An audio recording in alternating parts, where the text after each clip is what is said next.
The Lord is my shepherd. I have everything I need. He lets me rest in green meadows. He leads me beside peaceful streams.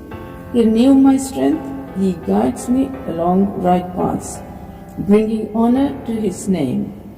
Even when I walk through the dark valleys of death, I will not be afraid, for You are close beside me. Your rod and Your staff protect and comfort me. You prepare a feast for me in the presence of my enemies. You welcome me as a guest, anointing my head with oil. My cup overflows with blessings. Surely Your goodness and unfailing love will pursue me all the days of my life, and I will live in the house of the Lord forever. Amen. Praise the Lord.